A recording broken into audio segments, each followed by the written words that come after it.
I have a theory that the most interesting autobiographies are the ones written by second-tier people. I'm not using second-tier in a derogatory sense, like second-rate. I mean it in a sense of hierarchy. When the people on the top tier tell their story, it's invariably boring. They have too much to lose by being honest. Their public stature works against them on the page because they know anything they write that's even vaguely controversial or opinionated, in other words, anything interesting, it's going to get dissected and distorted by the media. But the memoir of the person under the general or the president or the CEO, the person you've never heard of, that person has a lot less to lose, and their memoirs are where the gold lies. Not long ago, I picked up a book called Company Man, 30 Years of Controversy and Crisis in the CIA. It was by a man named John Rizzo. I checked the book flap for Rizzo's bio. He wasn't the director of the CIA, or the deputy director, or even the head of operations, which is the person who runs all the spies. No, Rizzo was an attorney in the agency's legal department, eventually rising to acting general counsel. When I saw Rizzo's book, I thought, bingo, I have to read this. I was not disappointed. My name is Malcolm Gladwell. You're listening to Revisionist History, my podcast about things overlooked and misunderstood. This episode is about a story John Rizzo tells on page 148 of his autobiography. It's a story about a spy, a very good one, and what happened to him. Right after I read it, I got in touch with Rizzo. I asked him if I could interview him about the story of the spy. He said, of course. Then in his email, he added a postscript. P.S. Interesting that you focused on that episode. When I finished the manuscript, I figured that if any single anecdote in the book would garner public attention, that would be the one. As it turned out, I don't remember anyone ever asking me or otherwise talking about it, which I found puzzling. Yes, it's puzzling. I mean, he was probably 40, maybe. As I say, I saw pictures of him, photos of him at the time. I'm sitting at Rizzo's kitchen table at his house in Washington, D.C. He's telling me about the spy he mentioned in his autobiography. And he looked like Al Pacino, circa Godfather 2. He was he was European looking. He was still a young man. And I think he reached sort of, a stage in his life that he felt remorse, guilt about what he had done in his youth and in his formative years. As simple and confounding as that. I mean, I don't recall another instance of an asset coming to us under those kinds of circumstances. An asset is CIA speak for a source, someone on the inside. This asset, the man who looked like Al Pacino, was a terrorist. Do you know the details of how he approached the CIA to say, I've had a change of heart? I believed he just volunteered his services, and I think he just walked into an embassy. And what do we know about the quality of the information he was providing? It was very good. He was considered highly reliable. And he didn't want much money. That was the other interesting thing. He didn't want money. I mean, most assets, they want money. Why didn't he want money? Because he said that he was doing this for his conscience, to make up, and it was an act of expiation. An act of expiation. You will want to take sides when you finish this story. My advice to you is, don't.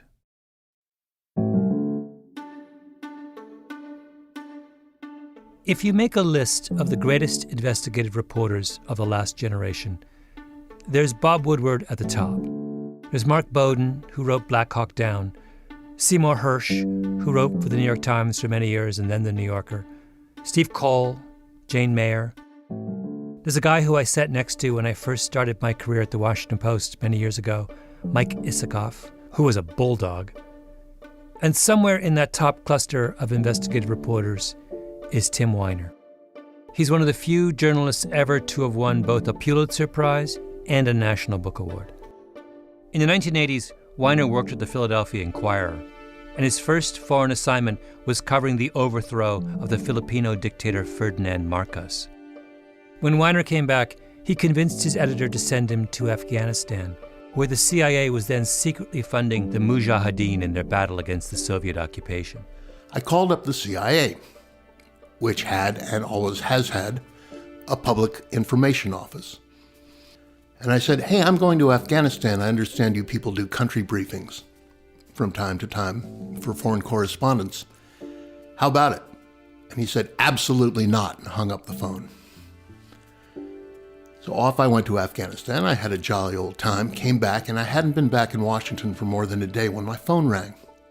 It was a public information officer from the CIA. This time, he was friendly. He said, why don't you come by for that briefing? So off I went through the CIA, which is in the woods about 8 miles outside of the White House. Checkpoint 1, checkpoint 2, checkpoint 3. Into the lobby of the CIA. And up on the left-hand wall in great gold letters it says, from the Gospel of John, and ye shall know the truth, and the truth will make you free. So I'm hooked already. I go up to the 7th floor, which is where the executive suites were, and there are 4 CIA officers sitting around a table for my, quote, briefing, unquote. But they really only wanted to know one thing from me, which was, what's it like? These were supposed to be the 4 top CIA experts on Afghanistan. They'd never been to Afghanistan. So I walked out of there thinking, I'm going to devote the rest of my life to making a study of this agency. I was completely fascinated. Weiner went to the New York Times in 1993, continued covering the agency all throughout the 1990s. He was very, very good at it. Weiner was covering the CIA during the Aldrich Ames affair. You may remember that. Ames was a senior CIA officer who worked there for more than 30 years, and he ended up telling the KGB everything he knew, including the names of the agency's assets inside the Soviet Union. It was one of the most damaging cases of espionage in American history. Ames is under arrest, and I'm thinking, I should go interview Ames. I wonder where Ames is right now. And as it turned out, he was in a county jail. So I go to the county jail, and I say, I'd like to talk to prisoner Aldrich Ames. And I walked into the interview room, and there was Aldrich Ames. We talked. How long did you talk to him for? Well, about an hour. Wait, you stopped after an hour? Did they stop Well, you? It's a visiting hour. Tim, this is the greatest scoop of your... It's a scoop. And I gave him my phone number. And he called me collect, on a regular basis. And I did a number of stories based on firsthand interviews where he essentially confessed to everything he'd done and gave me some rather vivid descriptions of life inside the CIA, most of which were true and demonstrably true. Maybe you have to have been a reporter to understand how fantastic that story is. I was a reporter at the Washington Post for 10 years. I would have assumed that the worst spy in American history was under triple lockdown somewhere, whisked away by helicopter to a black site. I would have waited for the press release. But Weiner is the kind of person who would assume that if the intelligence establishment was naive and disorganized enough to have its clock cleaned by a KGB mole, then it was probably naive and disorganized enough to park that same mole unattended in the county jail. And I covered them like you would cover a courthouse, or the cops, or Congress, or the White House. They're an arm of the government, like the Internal Revenue Service or the Post Office. They happen to be a secret arm of government.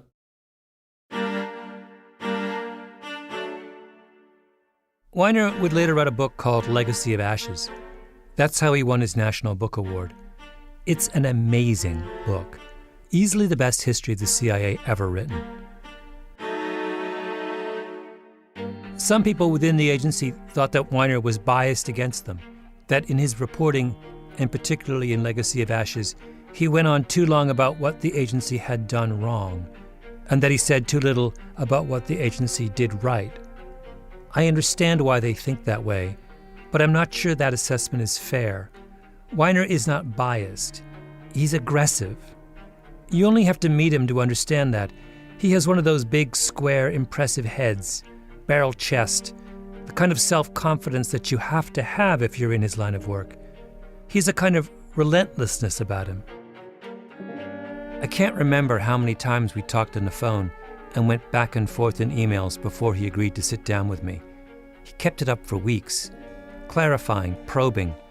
Why do you want to do this story? What are your intentions? Weiner is aggressive because over the course of his career, he needed to be aggressive. It's not like the CIA puts out colorful brochures highlighting its latest initiatives. It's a secret agency. There's a man named Jeffrey Smith who will figure in this story as well. Smith used to be the general counsel for the CIA. He's very much a member of the intelligence establishment, genteel, bookish. He's now in private practice at one of the most prestigious of D.C. law firms, Arnold & Porter. And one of the things that Smith says is, it's a good thing for the agency that reporters like Tim Weiner are aggressive. The agency needs a free press. It keeps you honest. It's not unlike congressional oversight.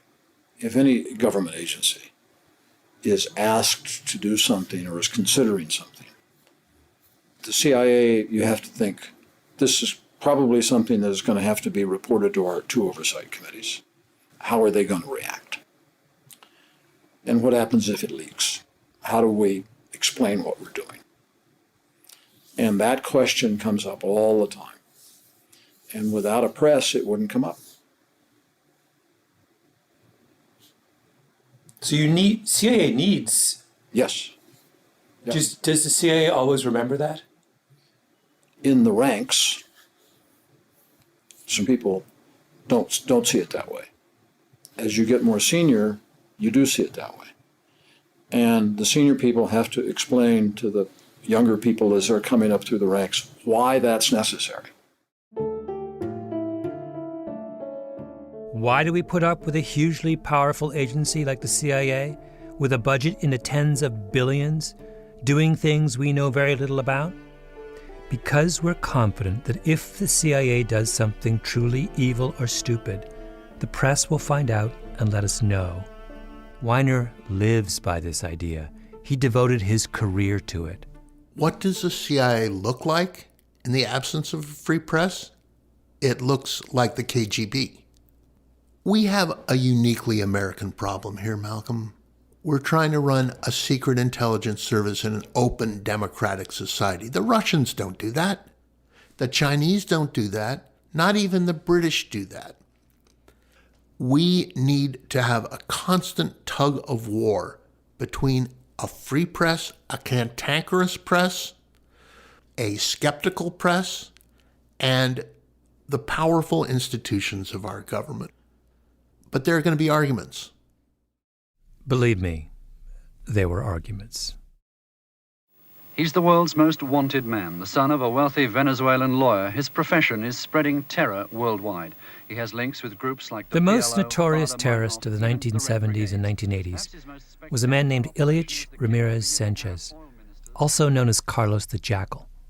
He was born in Venezuela, but worked closely with a radical group called the Popular Front for the Liberation of Palestine, setting bombs, assassinating people. He was thought to be responsible for the deaths of more than 80 people. He played a role in the massacre of Israeli athletes at the Munich Olympic Games in 1972. Carlos the Jackal was almost as notorious in his day as Osama bin Laden was in ours. He was the subject of a massive international manhunt that went on for years. Finally, in 1994, he was captured in Sudan by French intelligence. How did they find him? Because of a tip from the CIA. Where did the CIA get its information? From a man who was once high up in the same world as the Jackal. The guy John Rizzo wrote about. The asset who looked like Al Pacino. Here's Rizzo again. Yeah, usually you work, case officers, work potential sources and assets for months or years before even pitching them to help. This guy just Just walked in. So yeah, I mean, at the time of his recruitment, there was a great deal of excitement, eagerness that this is one of the few guys, the best guy we have inside a terrorist organization. So you never met him, Never met him. but you saw a picture of him. Mm-hmm. And you say you describe him as looking like Al Pacino. There was something kind of glamorous about him, is that what? Yeah, sleek, dark hair, European looking.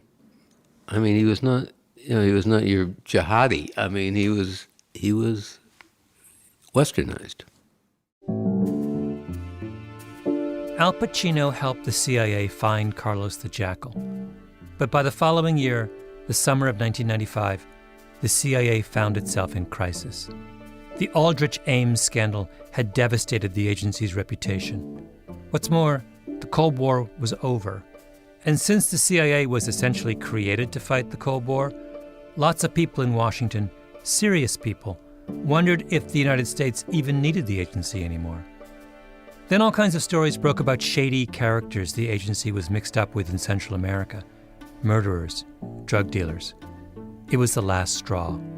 President Clinton brought in a new director, John Deutsch, with the mandate to clean house.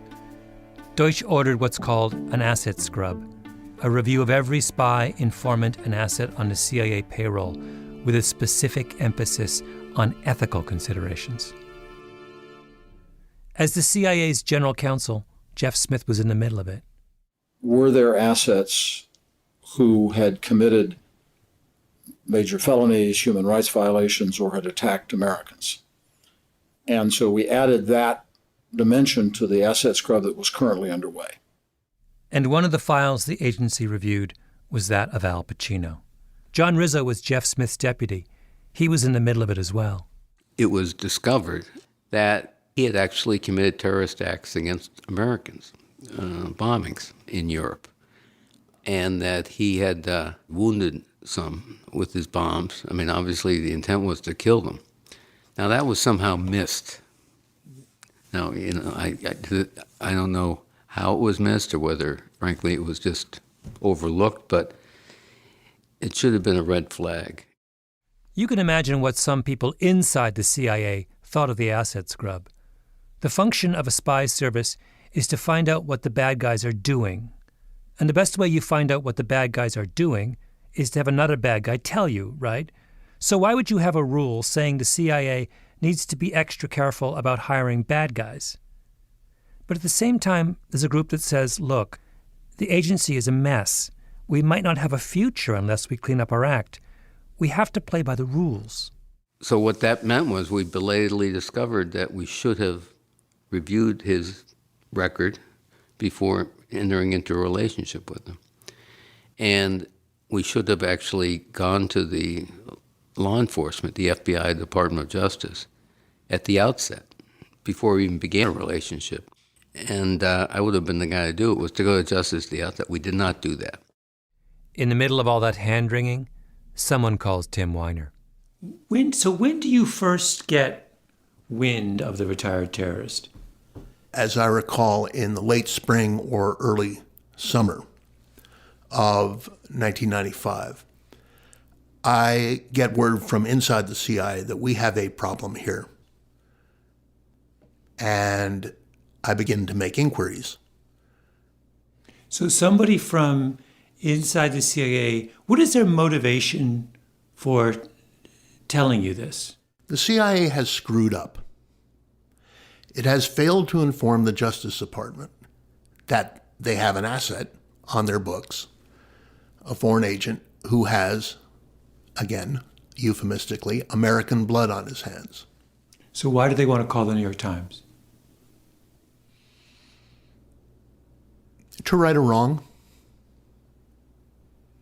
Because sometimes public disclosure is the only way to right a wrong.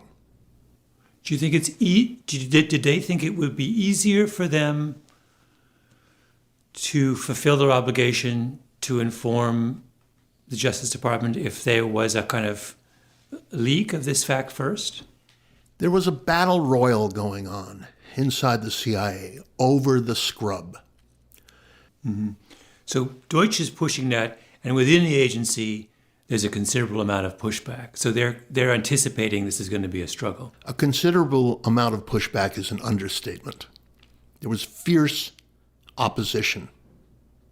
So I'm guessing the people who call you are the ones who are in favor of the scrub. The people who call me are patriots who love their country and who are sworn to uphold. Let me rephrase that. The people who called me, I believe, are patriots who love their country and are motivated to live by their oath to uphold the Constitution and obey the laws of the United States. Weiner waits, continues to ask around. Then late in the summer of 1995, the CIA decides to take its medicine. Rizzo goes to the Department of Justice and tells them good, bad, and ugly about their Al Pacino. They were upset. Basically, why are you just telling us this now? Why didn't you tell us before you got in bed with this guy? So yeah, they were upset, as I knew they would be. You have to weigh this guy is, gold against the fact that, well, he's got attempted murder of Americans on his resume. At the same time Rizzo's having that conversation, the head of the CIA's Counterterrorism Center went to Capitol Hill and briefed members of Congress about the acid scrub. They weren't happy either. People all over Washington now knew about Al Pacino. People in the Department of Justice, people in the White House, people on the Hill, representatives, senators, staffers, and Weiner's phone rings again. My rule of thumb on a story like this is that I want to have 3 sources. And I want to make sure that the second source is not the first source, in which case I have 1 source, right? So I had 2 sources. I did get a call. The call was a call to have a conversation outside of the normal circuits of the telephone lines. The conversation was with a member of Congress. At this point, I have 3 sources. Subsequently, there was a 4th who is an American diplomat, was an American diplomat at the time. Weiner calls the CIA press office and talks to the agency spokesman at the time, Dennis Box.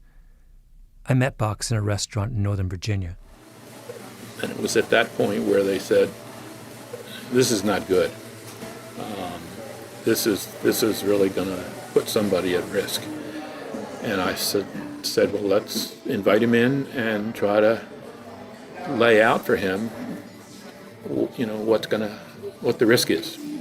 He sat in my office with the head of Counterterrorism Center. Yeah. And do you remember much, what was the nature of the conversation? Well, it was pretty straightforward. He's got a fairly mild demeanor. He's not, at least with us, he wasn't aggressive or abrasive. I mean, he was just kind of laying out, here's what I have, here's what I've been told.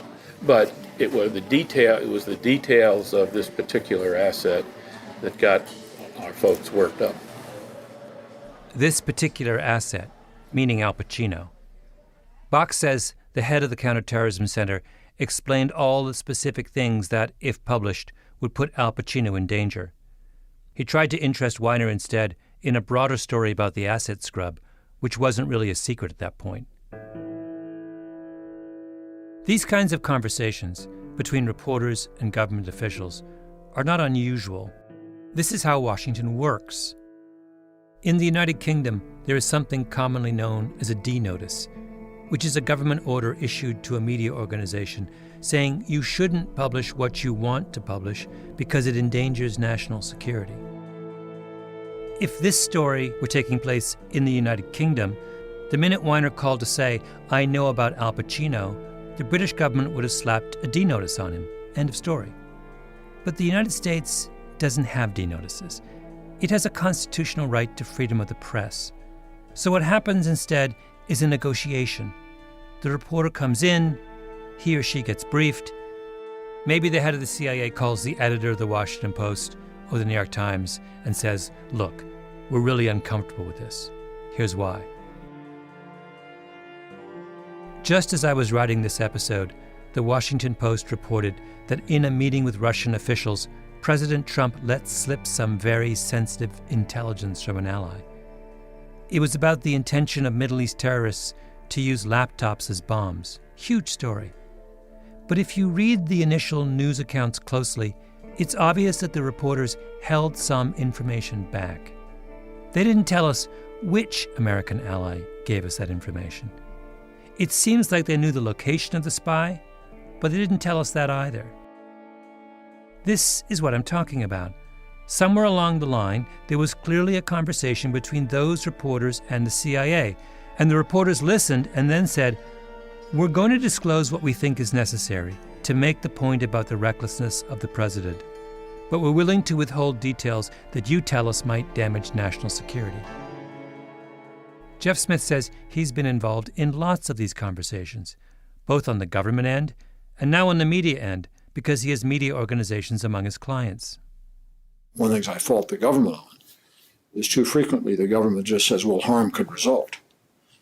That then leaves my clients, when I'm on the client side, in the terrible dilemma of saying, well, what's the harm? And the government said, well, we can't tell you. But Smith, as you can imagine, can see the government's side as well. If you're the CIA trying to convince a reporter or an editor not to spill a secret, you have to tell them enough about the secret so that they understand what's at stake. What you don't want to do is reveal even more of the secret than what has already been revealed. And all of this while respecting the fact that the press in America can, at least in principle, do pretty much whatever it wants. What the government tries to do is indicate gradations of harm. This is really bad. This is less bad. And leaving the editorial judgments to the press. But the government should not be in the business of saying, we agree you can print this. It's tricky. From the national security side, you have to trust the editors or the publishers or whomever you're talking to, and tell them why, and as specific as you can, what the harm would be, so that they can make a judgment. It's then incumbent upon the editors to take that seriously. This is exactly the kind of elaborate dance Weiner and the head of the Counterterrorism Center are having in the summer of 1995.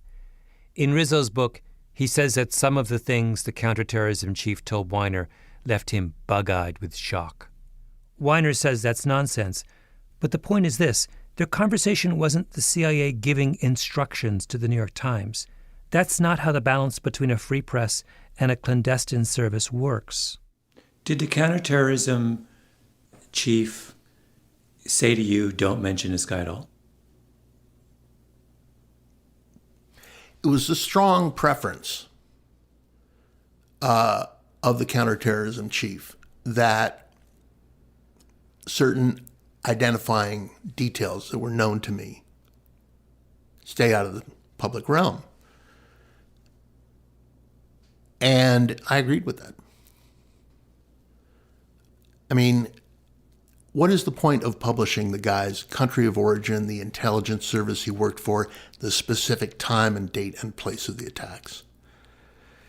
Does the reader need to know that? No. The story's about the balancing test.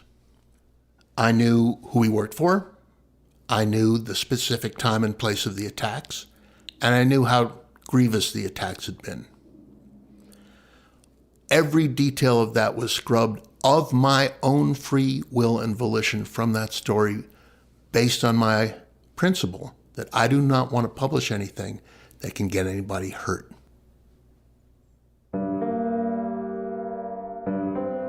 But Weiner made it clear to the CIA that he wasn't going to leave Al Pacino out of the story entirely. He was going to reveal that Al Pacino was the source who helped find Carlos the Jackal. That Pacino had, and I'm quoting from the story Weiner eventually wrote, a brutal resume. He had been involved in 2 bombings in Western Europe in the mid-1980s that had injured Americans. And he had only broken with his terrorist group in 1987. 4 separate people, someone inside the CIA, a congressman, a diplomat, and someone else in the know, had told Weiner about Al Pacino. Al Pacino was the person about whom the agency had failed to tell Congress and the Justice Department. From Weiner's perspective, Al Pacino was the story. Jeff Smith says that when he realized what Weiner intended to publish, his heart sank. What was in general, the feeling within the agency about the possibility of this story being written? Anger. Anger that it had leaked so quickly. And then a real desire that we do all we could to not have the details of what this individual had told us and what happened to come out. When you say what happened, do you mean, are you talking specifically about this individual's involvement with fingering or helping to find Carlos Pacheco? Yeah. To your mind, that was the identifying? Yes. The agency scrambled to get in touch with Al Pacino. They had to warn him. Here's Rizzo again. You can't just call up an asset and say, meet me in a cafe around the corner in an hour. I mean, they'd have located him, signal that an emergency meeting was necessary. I think the meeting actually took place either just immediately before the story came out or on the day the story came out. And what did the asset say during the meeting when told this? Well, I was told that he was flabbergasted, felt absolutely betrayed. How could this happen? How could you do this to me? I'm a dead man. And our case officer broke the news to him, offered immediate evacuation, safe haven, get him the hell out of there. And he refused. He just walked away. He said, you betrayed me, and that was it. He just walked.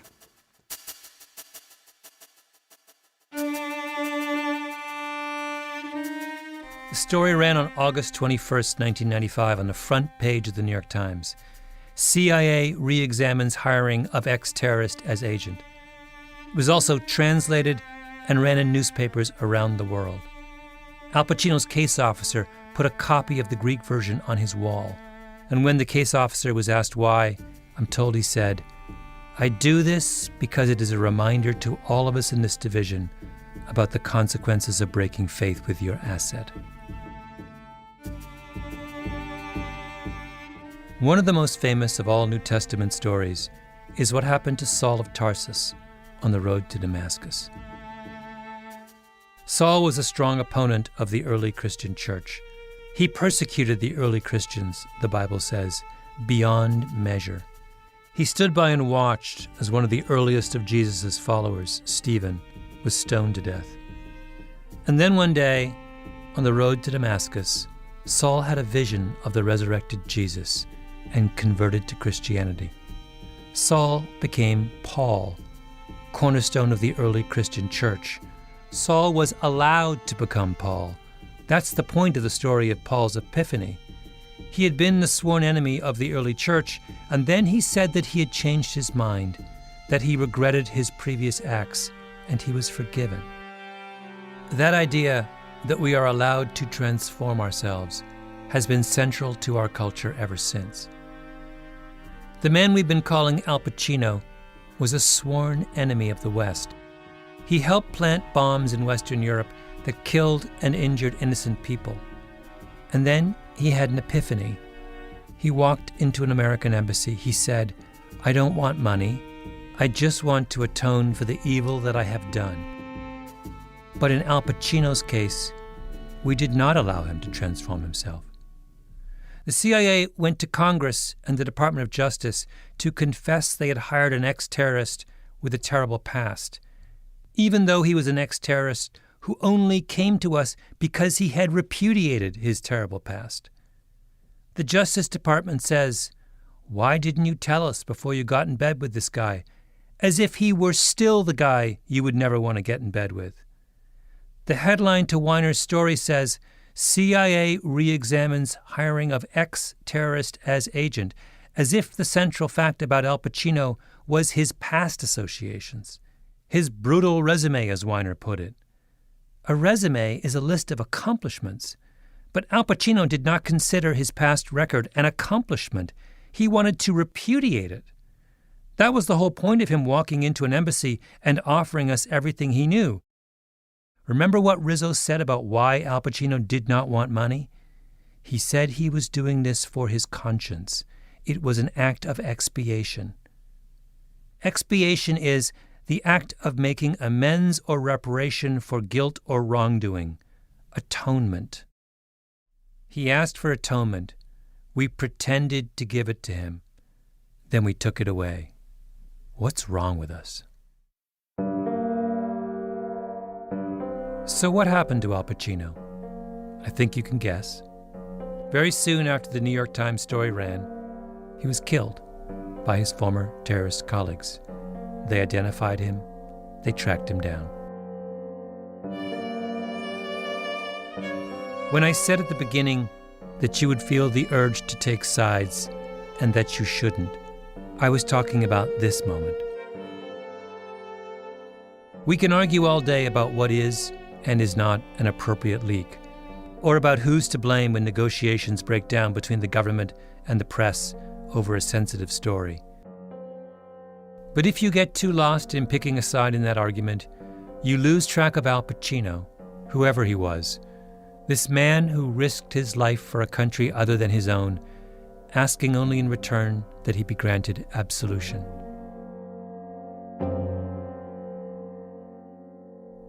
I never found out anything more about Al Pacino.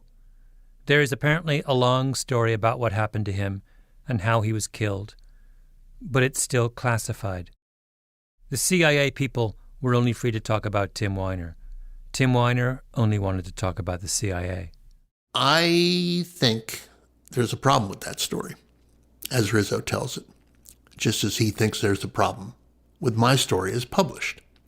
I respect his right to his opinion. To Weiner, Rizzo was just blaming him for a problem of the CIA's own creation. They were the ones who opened up Al Pacino's file. If they hadn't screwed up their own procedures and arguably violated a presidential directive on how you handle a problem like this, then they wouldn't have had to go to the FBI and Capitol Hill, and I wouldn't have gotten my third and eventually my fourth source on this story. Where's the leak here? The leak is because the CIA violated its own guidelines and practices. And Mr. Rizzo, who is a good lawyer and a capable lawyer, has made a false and arguably defamatory argument here, which is that the New York Times got an asset killed. False and defamatory.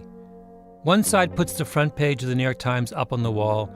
The other side says, "Don't blame me, I'm just the messenger." Can we at least agree that we should have forgiven Al Pacino his sins? And that however it happened, he was wronged? And maybe if you run a front page story about a man one day, and right after he gets killed, even if you don't think it was your fault exactly, maybe you should run a little explanation of what happened. Or even just have a moment of silence. A little bit of remorse. What was the reaction in-house at the New York Times to the story? Do you remember? The reaction in-house at the New York Times? There were a lot of page one stories about the CIA in that era. And I don't think that there was a major reaction at all. What happens after the story runs? Life goes on.